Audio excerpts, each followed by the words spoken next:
Good morning, good afternoon, good evening friends. Kevin sir back from personal tutor, standard 8 history playlist आप लोग देख रहे हैं। Chapter है tribals, dikus and the vision of a golden age. Topic है forest laws and their impact. British government India आती है, Britishers India आते हैं, टू बी करेक्टली स्पेल्ड। अपनी प्रॉपर्टी समझ के यहाँ पे हर चीज को अपने अंतर्गत ले लेते हैं। एडमिनिस्ट्रेशन को अच्छे से चलाने के लिए they actually go ahead and introduced some laws as well. Now हम अगर देखें तो ट्राइबल लाइफ जो थी इसको समझना चाहिए। ट्राइबल लाइफ जीने वाले लोग यूजुअली होते हैं close to forest, close to natural things and all stuff. लेकिन जब आपने फॉरेस्ट्स को अपनी प्रॉपर्टी बना लिया और वहाँ पे रहने वाले लोगों को वहाँ से निकाल दिया, जिनकी आजीविका उस जगह पे टिकी रहती है, these people were used to go ahead and gather their livelihood resources from the forests. And when Britishers introduced certain forest laws, इन ट्राइबल्स की लाइफ डिस्टर्ब हो गई थी। Suddenly out of the blue 400-500 साल आप लोग जिस जमीन पर रहते थे, जिस जमीन पर आप लोग हमेशा से कल्टीवेशन करते थे, उस जमीन को अब किसी दूसरी पावर ने, एक इंपीरियल पावर ने, जिसे हम कॉलोनियल पावर कहते हैं, उसने आके कॉलोनाइज कर लिया, अपनी प्रॉपर्टी बता दिया और आपको उस जमीन से बेदखल करने की में कोई कसर नहीं छोड़ी। स्पेसिफिक लॉज बना दिए थे, पनिशमेंट्स इंट्रोड्यूस कर दिए थे in order to go ahead and like avoid people from entering into those forest. Reserve forest बना दिए थे।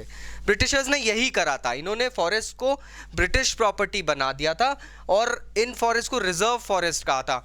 वहाँ पे स्पेसिफिकली स्टडी की गई थी ब्रिटिश ऑफिशियल्स द्वारा to go ahead and note the soil, the texture, the suitability of the trees that could be grown there, ताकि टिम्बर मिल सके जिसको ये लोग इंग्लैंड में एक्सपोर्ट कर सके for making of ships, for building of railway tracks and various other things. इन फॉरेस्ट में एंट्री प्रोहिबिटेड थी, लोगों की नहीं जा सकते यहां पर। अब हुआ ये कि इन फॉरेस्ट से ब्रिटिशर्स ने जो फॉरेस्ट के ड्वेलर्स थे उनको निकाल दिया, मना कर दिया। अब आप यहाँ पे ग्रेजिंग नहीं कर सकते, आप यहाँ पे फॉरेस्ट प्रोड्यूस नहीं निकाल सकते, आप यहाँ पे हंटिंग नहीं कर सकते, आप यहाँ पे रह नहीं सकते। लोगों को निकाल दिया। लेकिन कहते हैं ना कि सयाना कौवा वाली जो कहावत है वो यहाँ पर आती है। What happened with Britishers was that people living in forests were kicked out of the forest. People living in cities will never go ahead and cities या towns, they will never go ahead and come to forest to work. जंगल में काम करने कौन जाएगा भाई? तो Britishers के पास suddenly labour खत्म हो गई। अब उनके सामने एक और बड़ी समस्या थी। पहले तो चलो फॉरेस्ट को अपने अंडर में ले लिया, फॉरेस्ट ड्वेलर्स को भगा दिया। Now the big problem that Britishers were suddenly facing was scarcity of labour. अब प्रॉब्लम ये आ रही थी फ्रेंड्स कि सडनली पेड़ों को काटने के लिए, पेड़ों की कटाई के लिए, उसके बाद में लॉग्स की शिफ्टिंग, ट्रांसपोर्टेशन के लिए जो लेबर चाहिए थी, जो मैन पावर चाहिए थी, that went missing. How could Britishers then go ahead and deal with this problem? But as you know they had many thinkers. एक सॉल्यूशन निकाला गया था। झूम कल्टीवेशन करने वाले लोग जो फॉरेस्ट पे ही आश्रित रहते हैं, मतलब शिफ्टिंग कल्टीवेशन करने वाले लोग, उन लोगों को फॉरेस्ट में स्मॉल पैचेस दिए गए, छोटे छोटे टुकड़े दिए गए थे। But there was a condition. Condition ये थी that if we allow you to go ahead and remain in those reserve forest. अब उनको फॉरेस्ट विलेजेस की कम्युनिटी बना के दी जा रही थी जो रिजर्व फॉरेस्ट के अंदर रहते थे। लेकिन शर्त ये थी कि तुम लोग हम लोगों को लेबर प्रोवाइड करोगे, फ्री लेबर प्रोवाइड करोगे। हम तुमको वहाँ रहने दे रहे हैं, बदले में तुम हमको फ्री लेबर प्रोवाइड करोगे for the shifting of logs and cutting of trees and all purposes. अब पहले पहले तो ये काफ़ी ठीक चलने लगा दोस्तों, क्योंकि शिफ्टिंग कल्टीवेशन करने वाले, झूम कल्टीवेशन वाले जो ट्राइबल्स थे, दे एक्चुअली लव्ड फॉरेस्ट। उनकी पूरी आजीविका फॉरेस्ट से चलती थी।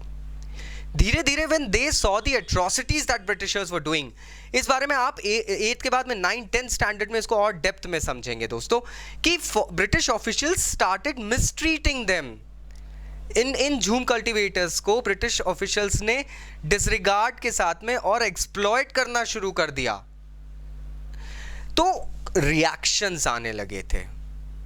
वो रिएक्शंस अक्सर ऐसे होने लगे थे कि फॉरेस्ट ड्वेलर्स जो थे, जो ट्राइबल्स थे, जूम कल्टीवेटर्स थे, उन लोगों ने सडनली जो लॉज, जो ऑर्डर्स दिए जाते थे ब्रिटिशर्स द्वारा, उनको डिसोबे करना शुरू करा। और ये 1-2 इंस्टेंस नहीं हुआ, ये बार बार की प्रैक्टिस हो गई। जो प्रैक्टिसेस इलीगल कही गई थी, ब्रिटिशर्स ने जिन प्रैक्टिसेस से मना करा था, hunting and all things and all जो भी बोली थी, वही चीज़ें फिर से शुरू कर दी गई थी। एंड अक्सर ये रिबेलियंस भी होते थे।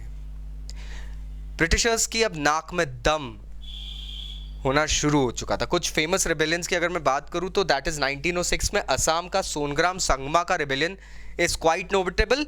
एंड 1930 में सेंट्रल प्रोविंसेस में जो रिबेलियन हुआ था वो काफ़ी हुआ था। सेंट्रल प्रोविंसेस जिसे हम बात करते हैं Madhya Pradesh and all, in area में, और मध्य प्रदेश और उत्तर प्रदेश का एरिया जो है, यहाँ पे जो रिबेलियंस हुए थे दोस्तों, these are notable. So now you know what were the repercussions of the forest laws introduced by the Britishers, क्या इश्यूज हुए हैं, कैसे लोगों ने रिएक्ट करा and all so things. Still अगर कोई डाउट्स है नीचे कमेंट बॉक्स से कमेंट करना, I will be going ahead and replying back. This is Kevin sir signing off, take care, bye bye.